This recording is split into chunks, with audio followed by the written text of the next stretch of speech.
और बुलेटिन में अब बात करेंगे सबसे बड़ी खबर की, सबसे बड़े खुलासे की। महाराष्ट्र आईएसआईएस मॉड्यूल मामले में एनआईए ने चार्जशीट दाखिल कर दी है। चार्जशीट पे बड़े आतंकी प्लान का खुलासा हुआ है। कैसे आईएसआईएस के आतंकी भारत को दहलाने का प्लान तैयार कर रहे थे। चार्जशीट पे उन किरदारों का भी खुलासा हुआ है जिन्होंने महाराष्ट्र में पूरे मॉड्यूल को तैयार करने का खाका भी रेडी किया था। उनकी ट्रेनिंग कैसे होती थी, उन्हें कैसे तैयार किया जा रहा था, लेकिन एनआईए के एक्शन से उनका पूरा प्लान फ्लॉप हो गया। इस बीच बड़ी खबर आपको बता दें, महाराष्ट्र आईएसआईएस टेरर मॉड्यूल में बड़ा खुलासा हुआ है और वो ये कि एनआईए की चार्जशीट पे टेरर मॉड्यूल पर यह बताया गया कि एक आतंकी ने आईएसआईएस को फंड मुहैया कराया। शर्जिल शेख ने बैंक खाते से टेरर फंडिंग की। शर्जिल शेख के फोन से एनआईए को वीडियो सबूत हासिल हुए हैं। फोन से एनआईए को लोन वुल्फ अटैक के वीडियो भी बरामद हुए।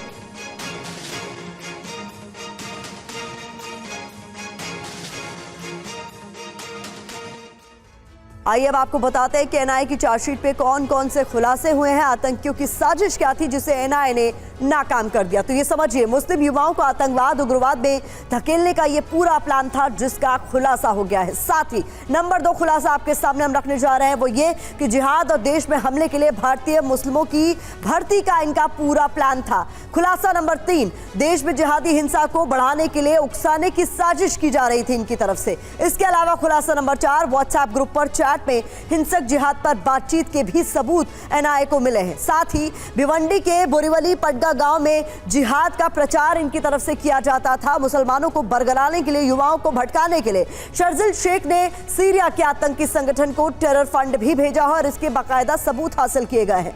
आईपी एड्रेस छिपाने, लोन वुल्फ अटैक की ट्रेनिंग ले रहे थे। ये तमाम सबूत हासिल किए गए। आईएस से जुड़े ताबिश सिद्दीकी ने आरोपियों को साजिश की किट भी भेजी है कि किस तरीके से इस पूरी साजिश को अंजाम दिया जाए। ताबिश सिद्दीकी जुल्फिकार ने आईएसआईएस से जुड़ने की शपथ भी ली। यह भी बड़ा खुलासा हुआ। साथ ही वॉइस ऑफ खुरासान खिलाफत पत्रिका से आईएसआईएस के बारे में ये सभी पढ़ते थे। तो ये 10 बड़े खुलासे हुए महाराष्ट्र में टेरर मॉड्यूल को लेकर। और इसी पर ज्यादा जानकारी के साथ हमारे संवाददाता राजीव हमें ज्वाइन कर रहे हैं मुंबई से। राजीव, और क्या कुछ बड़े खुलासे हुए हैं, क्योंकि एनआईए के हाथ कई अहम सबूत भी लगे इस दौरान। बिल्कुल, देखिए अभी तक इस पूरे मामले में जब सबसे पहले पुणे पुलिस ने 2 संदिग्धों को गिरफ्तार किया था और उसके बाद में इस पूरे मामले की जांच की जिम्मेदारी एटीएस को सौंपी गई थी और उसके बाद में इस मामले को फाइनली एनआईए को हैंडओवर किया गया। लेकिन पुणे एटीएस ने उस वक्त एक खुलासा किया था कि दरअसल ये लोग पुणे में एक कैंप लगाते हैं जंगलों में, वहाँ पर ब्लास्ट करके बम की इंटेंसिटी पता करते हैं और बम बनाने के लिए उन्होंने बाकायदा एक लैब बना के रखी थी। उसके बाद जब एनआईए को ये पूरा मामला हैंडओवर हुआ, उसके बाद में एक करके ऐसे कई खुलासे हुए जो बेहद चौंकाने वाले हैं।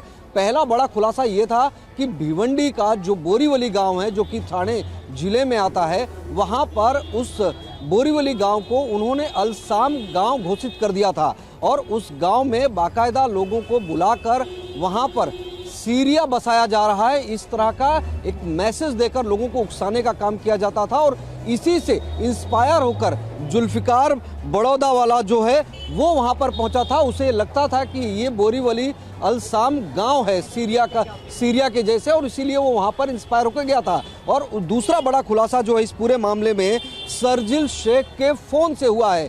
संभवतः ये अपने आप में पूरे देश में पहला ऐसा मामला होगा जहां पर आतंकी ट्रेनिंग लेने वाला या आतंक को समर्थन देने वाला कोई शख्स जो है वो एक बड़े आतंकी संगठन जो कि विदेश में है, जो कि आईएसआईएस का मॉड्यूल है, उसे यहाँ से पैसे देता है, फंडिंग करता है। $176 बाकायदा बताया है एनआईए ने अपनी चार्जशीट में कि $176 पे किए गए हैं। उसका भुगतान किया गया है महिंद्रा कोटक बैंक के जरिए। उस बैंक खाते का भी डिटेल एनआईए ने अपनी चार्जशीट में दिया है। इसके अलावा किस तरह से विदेशी जो आतंकी पत्रिकाएं हैं बहुत सारी, उन पत्रिकाओं का जिक्र है, उसे बरामद किया गया है।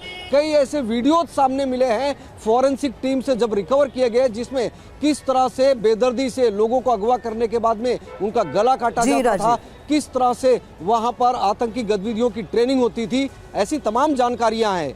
जी आप लगातार हमारे साथ बने रहिए, क्योंकि इस बीच एक और बड़ी खबर इसी से जुड़ी हुई हमारे सामने आ रही है। वो ये कि आरोपियों ने व्हाट्सएप चैट ग्रुप भी बनाया था। ये भी बड़ा खुलासा हुआ है, जहां ग्रुप में शेयर होते थे हिंसक जिहाद के वीडियो।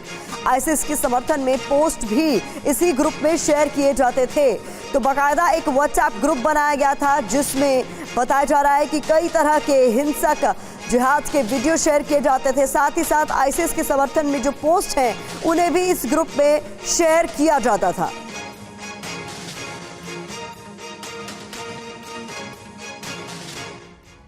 आइए अब आपको बताते हैं कि आखिर ये लोन वुल्फ अटैक क्या होता है जिसको लेकर खुलासा हुआ है और इसको कैसे अंजाम दिया जाता है। महत्वपूर्ण जानकारी आपसे साझा कर दें। दरअसल लोन वुल्फ अटैक में अकेला शख्स वारदात को अंजाम देता है। साथ ही अटैक का मकसद ज्यादा से ज्यादा नुकसान पहुंचाने का होता है। इसके अलावा रोजाना इस्तेमाल में आने वाली चीजों का ही उपयोग यहाँ पर किया जाता है। साथ ही फायरिंग, चाकूबाजी, भीड़ पर गाड़ी चढ़ाना जैसे कृत्य इसमें शामिल होते हैं। इसके अलावा हमलावर का पता लगाना इसमें आसान नहीं होता है। साथ ही आपको बता दें कि हमले में ज्यादा बजट की भी जरूरत नहीं पड़ती है, ज्यादा पैसों का इस्तेमाल नहीं होता है। इसके अलावा आईसिस के आतंकी ऐसे हमलों को अंजाम देते आए हैं पहले भी, और अब ये पता चल रहा है कि जिस टेरर मॉड्यूल का खुलासा हुआ इसमें लोन वुल्फ अटैक को लेकर भी कई तरह के खुलासे हुए। राजीव,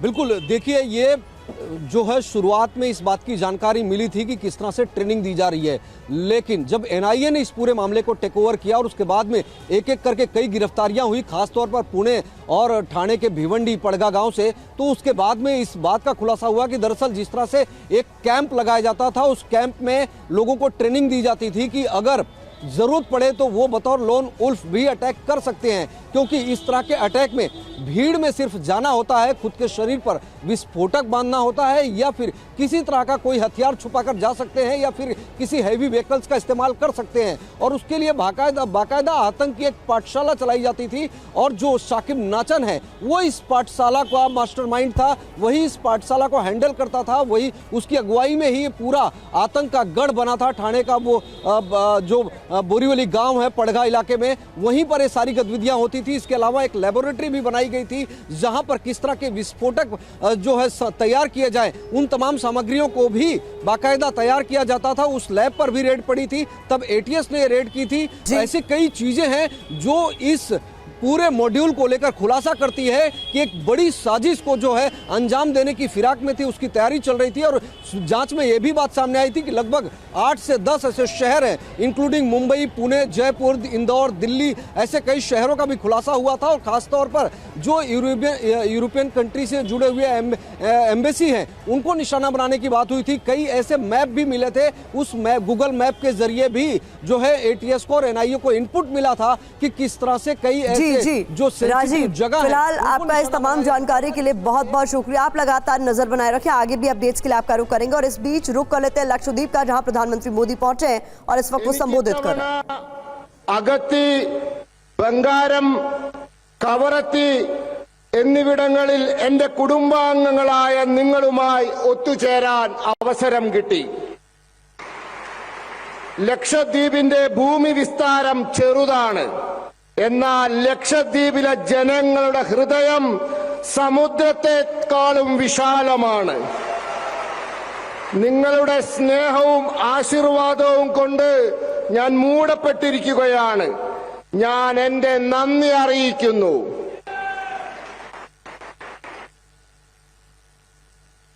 എന്റെ कुटुंब आंगंगले आजादी के बाद दशकों तक केंद्र में जो सरकारें रही उनकी प्राथमिकता सिर्फ अपने राजनीतिक दल का विकास था।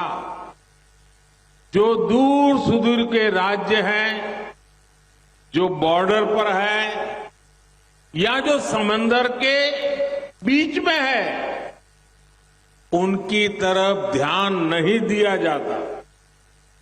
बीते 10 वर्षों में हमारी सरकार ने जो बॉर्डर के इलाके हैं, जो समंदर के आखिरी छोर के इलाके हैं, वहां हमने उन्हें अपनी प्राथमिकता बनाया है। भारत के हर क्षेत्र, हर नागरिक का जीवन आसान बनाना, उसे सुविधा से जोड़ना ही केंद्र सरकार की प्राथमिकता है। आज यहां लगभग 1200 करोड़ रुपए के प्रोजेक्ट्स का शिलान्यास और लोकार्पण हुआ है। ये इंटरनेट, बिजली, पानी, स्वास्थ्य और बच्चों की देखभाल से जुड़े प्रोजेक्ट हैं। इन सभी विकास परियोजनाओं के लिए आप सभी को बहुत बहुत बधाई। झारखंड में सियासी हलचल पर बड़ी खबर सामने आ रही है। पहली खबर आपके सामने ये कि हेमंत सोरेन पर ईडी का एक्शन संभव माना जा रहा है और इस बीच दूसरी बड़ी खबर भी आ गई है सामने, जहां आज शाम जेएमएम विधायक दल की बैठक हो सकती है। तीसरी बड़ी खबर जो सामने आ रही है झारखंड से वो ये कि हेमंत पिता शिबू की बंद कमरे में चर्चा को लेकर ये बड़ी खबर सामने आ रही है, जो दोनों के बीच चर्चा हुई है। और चौथी बड़ी खबर ये कि हेमंत सोरेन के इस्तीफे की अटकलें तेज हो गई हैं। इस बीच झारखंड से लगातार बड़ी खबरें सामने आ रही हैं। पांचवी खबर ये कि अपनी पत्नी को सीएम बना सकते हैं हेमंत सोरेन। छठी खबर ये कि ईडी को बंद लिफाफे में सोरेन का संदेश मिला है। सातवीं खबर आपके सामने, जहां हेमंत के करीबियों पर छापे को लेकर बड़ी खबर हमें मिल रही है। और आठवीं खबर, जेएमएम विधायक का इस्तीफा। तो झारखंड में सियासी हलचल बढ़ गई है। इसी पर ज्यादा जानकारी के साथ संवाददाता रुपेश कुमार जुड़ गए हैं। रुपेश, क्या लगता है आपको, क्या हो सकता है? कई तरह की अटकलें भी लगाई जा रही है, अपनी पत्नी को सीएम बना सकते हैं, पिता के साथ बंद कमरे में बैठक चल रही है, मुलाकात चल रही है, क्या चर्चा इसी के इर्द गिर्द चल रही है कि आगे करना क्या है? जी हाँ, देखिए बिल्कुल प्रतिमा, आपने 8 खबरें बताई हैं और 9वीं खबर ये है कि हेमंत सोरेन ने महाधिवक्ता से चर्चा की है, वो भी बंद कमरे में। यानी कि कानूनी सलाह भी ली जा रही है कि क्या अगर वो इस्तीफा देते हैं, अपनी पत्नी को मुख्यमंत्री बनाने में क्या अड़चनें आ सकती हैं। इस्तीफा जो दिलाया गया है, क्योंकि वो इस्तीफा हुआ नहीं है, वो इस्तीफा करवाया गया है ताकि हेमंत सोरेन अगर पत्नी को कुर्सी सौंपते हैं तो अगले 6 महीने में कहाँ से चुनाव लड़कर उनको सदस्यता दी जाए, क्योंकि वहाँ विधान परिषद की सुविधा नहीं है, वहाँ विधानसभा है। लिहाजा इसके पहले भी जब अर्जुन मुंडा को सांसद थे और विधायक बनकर उनको मुख्यमंत्री बनाया गया तो सरायकेला खरसावां के विधायक को इस्तीफा दिलवाया गया और वहाँ से अर्जुन मुंडा चुनाव लड़कर मुख्यमंत्री बने थे। तो ऐसा झारखंड में होता रहा है और बिहार में भी होता रहा है। बिहार में जब लालू प्रसाद यादव जेल जाने वाले थे, उसके पहले उन्होंने अपनी पत्नी को कुर्सी सौंपी थी और इसी तरह की चीज़ें हुई थी। और कहीं ना कहीं झारखंड की सियासत भी उसी तरह बढ़ती हुई दिख रही है और ये कयास बिल्कुल लगाए जा रहे हैं। और इसीलिए विधायक दल की बैठक भी बुलाई गई है आज शाम को कि विधायक दल की बैठक में तमाम जो स्थितियां हैं उनको हेमंत सोरेन अपने विधायकों के साथ भी चर्चा करें और वहां पर विधायक दल का नेता चुन करके अपनी पत्नी को अगर आगे स्थिति बनती है तो सरकार बनाने का दावा पेश करने की स्थिति बने। लेकिन इस बीच अगर 10वीं खबर की बात करें तो राज्यपाल यानी कि झारखंड के जो महामहिम राज्यपाल हैं वो झारखंड में नहीं हैं, वो लगभग 1 सप्ताह के लिए दक्षिण के दौरे पे हैं। तो इस बात का भी इंतजार किया जाएगा कि जब राज्यपाल 1 सप्ताह बाद यानी कि 9 तारीख के आसपास जब लौटकर झारखंड आए, हालांकि इस बीच में जो कल की तैयारी थी कि विकल्प खड़ा करके रखा जाए। हेमंत सोरेन को यह लग रहा था कि 7 समन के बाद कहीं अगर ईडी की अगली कार्रवाई होगी उसमें उनकी गिरफ्तारी तक संभव हो सकती है। मैं चाहूंगी रुपेश आप हमारे साथ बने रहें क्योंकि एक और बड़ी खबर झारखंड से सामने आ रही है, उस पर भी आपसे अपडेट लेंगे। झारखंड में ईडी की बड़ी कार्रवाई हुई है। बता दें सीएम हेमंत सोरेन के करीबियों के 12 ठिकानों पर छापेमारी की गई है ईडी की तरफ से। सीएम के मीडिया सलाहकार अभिषेक प्रसाद की तलाश की जा रही है। हजारीबाग जीएसपी राजेंद्र दुबे के ठिकानों पर भी छापे मारे जा रहे हैं। साहिबगंज के डीएम राम निवास की तलाश भी इस बीच जारी है। रांची के पिस्का मोड़ रातू रोड पर ईडी का ये छापा चल रहा है। तो सोरेन के करीबियों पर ईडी का शिकंजा कसता हुआ नजर आ रहा है, जहां पर उनके जो अलग अलग करीबी हैं उन पर या तो छापेमारी चल रही है या उनकी तलाश चल रही है। इसको समझने के लिए फिर से रुपेश का रुख करते हैं। रुपेश, ये किस ओर इशारा कर रहा है? हेमंत सोरेन के तमाम करीबियों पर लगातार छापेमारी होना या उनकी तलाश की जाना? देखिए, ईडी की जो भी कार्रवाई होती है वो यूं ही नहीं होती, उनके पास कुछ पुख्ता सबूत होते हैं और उन सबूतों के आधार पर ये कार्रवाइयाँ होती हैं। और अगर हेमंत सोरेन के करीबियों पर और इसके पहले जिस तरह से 7 समन हुआ है तो उनके लोग ये कहते रहे हैं कि जो ज़मीन घोटाला है उसमें उस मामले में डायरेक्ट मुख्यमंत्री की कोई संलिप्तता या ऐसी कोई कागजात ईडी के पास शायद नहीं होगी जिस पर वो डायरेक्ट हेमंत सोरेन के ऊपर हाथ डालने की कोशिश करें। लेकिन जिस तरीके से उनके करीबियों पर आज अगर देखें, इसके पहले भी कई छापेमारियां हुई हैं, लेकिन आज जिस तरीके से 12 लोगों पर जो कार्रवाई हो रही है, 12 और 12 सभी हेमंत सोरेन से जुड़े हुए लोग हैं, उनके निजी प्रेस सलाहकार भी हैं।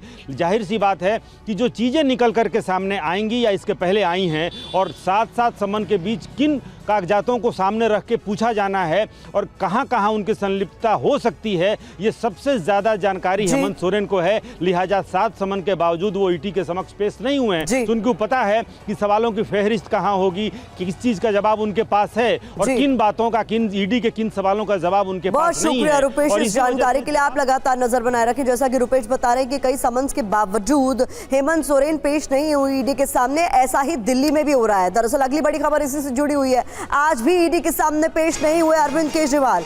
आम आदमी पार्टी ने ईडी के नोटिस को गैर कानूनी बताया है। ईडी के समन पर आम आदमी पार्टी ने बयान भी जारी किया है। इनकी नीयत केजरीवाल को गिरफ्तार करने की है, ये कहना आम आदमी पार्टी का। केजरीवाल को चुनाव प्रचार से रोकने की मंशा है, ये आरोप भी आम आदमी पार्टी की तरफ से लगाए गए।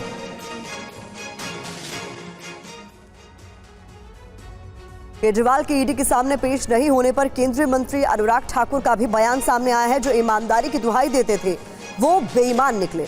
बार बार ईडी के समन पर पेश नहीं हो रहे हैं। अनुराग ठाकुर की तरफ से कहा गया है दाल में कुछ काला जरूर है।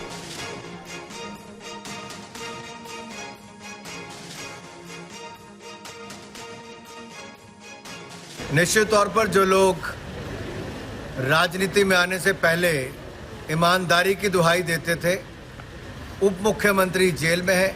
अब मुख्यमंत्री भ्रष्टाचार के मामले में ईडी के समन को बार बार नकार के हाजिर नहीं हो रहे हैं। इससे स्पष्ट दिखता है कि कहीं ना कहीं दाल में कुछ काला है, यहाँ तो पूरी दाल ही काली नजर आती है। और इस बीच आपको बता दें केजरीवाल को ईडी के समन पर आतिशी का भी बयान सामने आ गया है। ईडी और सीबीआई राजनीतिक हथियार बन गए हैं। बीजेपी के कहने पर ईडी ने समन भेजा, ये कहना आतिशी का। अरविंद केजरीवाल जी को, जो दिल्ली के मुख्यमंत्री हैं, तीसरी बार एक गैर कानूनी समन भेजा है और गैर कानूनी समन में उन्होंने अरविंद केजरीवाल जी को ईडी के सामने पेश होने को कहा है। ईडी के अफसरों को भी पता है कि यह समन इल्लीगल है, गैर कानूनी है। अगर इसका कानून में आधार होता तो ईडी अरविंद केजरीवाल जी की चिट्ठी का जवाब क्यों नहीं देती? अगर ईडी के अफसरों को सच सच अरविंद केजरीवाल जी के सवालों का जवाब देना पड़ता तो उनको ये कहना पड़ता कि आज ईडी और सीबीआई मात्र एक राजनीतिक हथियार बन के रह गई है, जिसको विपक्ष के नेताओं पर इस्तेमाल किया जाता है। उनको ये कहना पड़ता कि सिर्फ इंडिया अलायंस के नेताओं पर छापे पड़ते हैं, उनको समन भेजे जाते हैं, उनको गिरफ्तार किया जाता है। लेकिन अगर कोई भी नेता भारतीय जनता पार्टी में आ जाए तो फिर ईडी के समन बंद हो जाते हैं, गिरफ्तारियां बंद हो जाती हैं। और इस बीच आपको बता दें केजरीवाल को ईडी के समन पर सौरभ भारद्वाज का भी बयान सामने आया। दिल्ली सरकार में मंत्री सौरभ भारद्वाज कह रहे हैं कि पूरा मामला राजनीति से प्रेरित है। ईडी बताए केजरीवाल को किस हैसियत से बुला रही है, कानून से नहीं, सब राजनीति से चल रहा है। ये तमाम बातें सौरभ भारद्वाज की ओर से कही गई।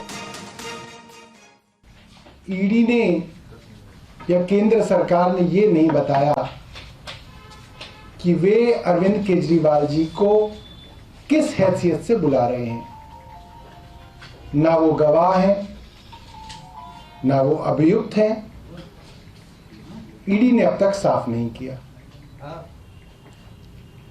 टाइमिंग पे भी सवाल उठते हैं। ठीक लोकसभा के चुनाव से पहले जब सारे दल और केंद्र सरकार खुद लोकसभा के चुनाव की तैयारी कर रही है, उन चुनावों की कैंपेन से पहले मुख्यमंत्री अरविंद केजरीवाल जी को गिरफ्तार करने की साजिश केंद्र सरकार कर रही है, ताकि मुख्यमंत्री लोकसभा चुनाव की कैंपेन में ना जा पाए, उनको जेल में बंद कर दिया जाए। हम सब ये बात जानते हैं, पिछले 1.5 साल से चार्जशीट के बाद इस स्टेज पे अरविंद केजरीवाल जी को क्यों बुलाया जा रहा है। और अब बात कर लेते हैं अडानी हिंडनबर्ग केस की, जिसपे सुप्रीम कोर्ट का फैसला सामने आया। बता दें आपको, सेबी की जांच सही है, ये कहना सुप्रीम कोर्ट का। सुप्रीम कोर्ट ने सेबी से एसआईटी को जांच सौंपने से इनकार किया, यानी सेबी जिस तरीके से जांच कर रही है वह जारी रखेगी। एसआईटी को जांच सौंपने से इनकार कर दिया गया है सुप्रीम कोर्ट की तरफ से। अडानी हिंडनबर्ग केस में सीबीआई जांच से सुप्रीम कोर्ट ने इनकार कर दिया है। सुप्रीम कोर्ट ने जांच के लिए 3 महीने का वक्त और दिया है।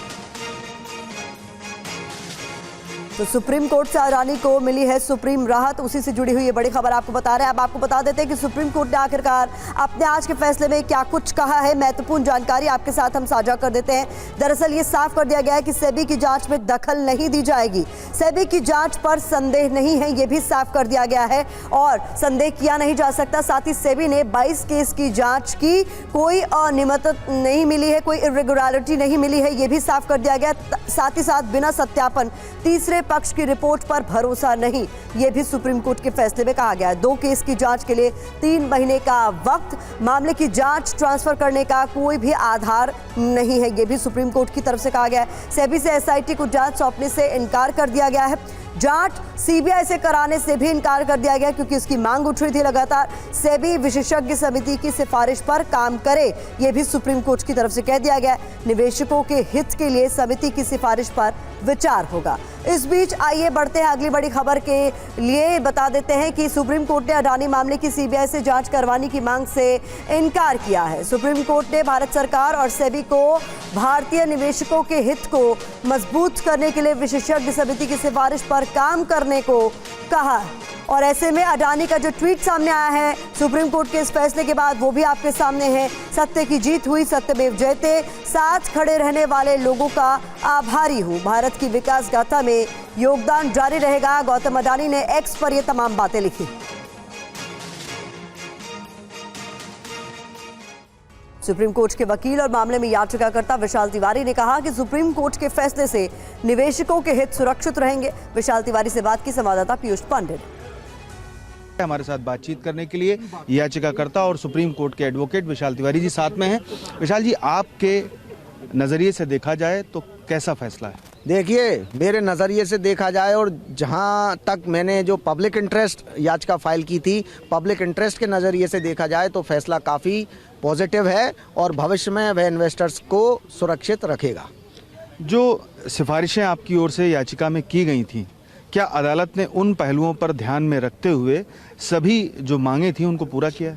देखिए, मेरी याचिका में पहली प्रेयर यही थी कि जुडिशियल कमेटी कॉन्स्टिट्यूट हो in the interest of the investors, in the interest of the citizens and economy of this country. तो उसको मान के जुडिशियल कमेटी कॉन्स्टिट्यूट हुई। जुडिशियल कमेटी द्वारा जांच भी की गई और रिकमेंडेशंस भी दी गई कि भविष्य में किस तरह के सुझाव जो हैं वो लागू किए जाने चाहिए ताकि रेगुलेटरी मैकेनिज्म और मजबूत हो। तो उसको लेकर सुप्रीम कोर्ट ने पॉजिटिव डायरेक्शन दिए हैं कि सरकार इन सुझावों को कंसिडर करे और नेसेसरी स्टेप ले।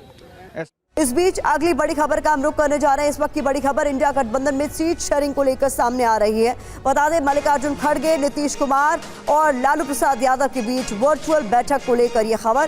बैठक में सीट शेयरिंग को लेकर भी इनके बीच चर्चा हुई है। तो इस वक्त की ये बड़ी खबर है जहां पर इंडिया अलायंस से जुड़े हुए 3 बड़े नेताओं की बैठक हुई है और बताया जा रहा है कि इसमें सीट शेयरिंग को लेकर चर्चा हुई है। ये वर्चुअल मीटिंग थी जिसमें मल्लिकार्जुन खड़गे, नीतीश कुमार और लालू प्रसाद यादव जुड़े हुए थे और ये माना जा रहा है कि इसी बैठक में सीट शेयरिंग को लेकर तीनों के बीच चर्चा हुई। हालांकि कोई सहमति बनी है या नहीं, ये बड़ा सवाल है। तो इस वक्त की ये बड़ी खबर है। इसी पर ज्यादा जानकारी के साथ रुपेश जुड़ गए। रुपेश, संक्षेप में बताइए कि क्या सीट शेयरिंग को लेकर कोई सहमति भी बनी है? देखिए, कई दौर की बातचीत पहले भी हुई है और आज तेजस्वी यादव ने भी ये बात की तस्दीक की की वर्चुअल बातचीत आज हुई है और आगे भी ये बातचीत होती रहेगी। लेकिन जिस तरीके से बिहार में अगर देखें तो 3 बड़ी पार्टियां हैं, कांग्रेस, आरजेडी और जेडीयू। इनके बीच सीटों को लेकर के तालमेल करना बहुत महत्वपूर्ण है। कई सीटों को लेकर पेच में फंसा है, लेकिन एक फॉर्मूला तय किया गया है। हालांकि उस पर मुहर लगना जब आगे इंडिया की बैठक होगी, बृहद जब बैठक होगी, उसमें जरूर तय होगी। लेकिन बिहार को लेकर के तो अलग से स्टैंडिंग बनाने की कोशिश वर्चुअल माध्यम से ही, चाहे वो कांग्रेस के राष्ट्रीय अध्यक्ष हों, जेडीयू के राष्ट्रीय अध्यक्ष हों और आरजेडी के जो सुप्रीमो है लालू प्रसाद यादव, इन तीनों के बीच बातचीत करके आपस में एक सहमति बनाने की ये कोशिश है और उसी कोशिश में ये वर्चुअल मीटिंग हुई है। लेकिन इन तीनों के बीच एक फॉर्मूला तय हुआ है कि राजद और आरजेडी, जेडीयू, ये दोनों 17-17 सीटों पर या फिर 16-16 सीटों पर ये चुनाव लड़ना चाहते हैं, क्योंकि 16 सिटिंग सांसद हैं जेडीयू के। नीतीश कुमार के 16 सांसद है और उन सीटों से कोई समझौता नहीं करना चाहते हैं। इसके पहले भी जब बिहार विधानसभा के चुनाव हुए थे तो चाहे वो महागठबंधन के बीच रहा हो या फिर एनडीए के साथ नीतीश कुमार रहे हों, बीजेपी के साथ भी बराबर सीटों पे, क्योंकि कोई ना बड़ा भाई हो ना कोई छोटा भाई हो, एक सामान्य हैसियत में। और नीतीश कुमार जब से राष्ट्रीय अध्यक्ष बने हैं, ये कहा जाता है कि नीतीश कुमार बहुत हार्ड बार्गेनर हैं और यही वजह है कि कहीं ना कहीं उन्होंने पार्टी इस बैठक में भी अपने लिए भर कर बार्गेनिंग जरूर हुई होगी। इसको लेकर आगे जो भी अपडेट होगा आप तक पहुंचाएंगे रुपेश के जरिए।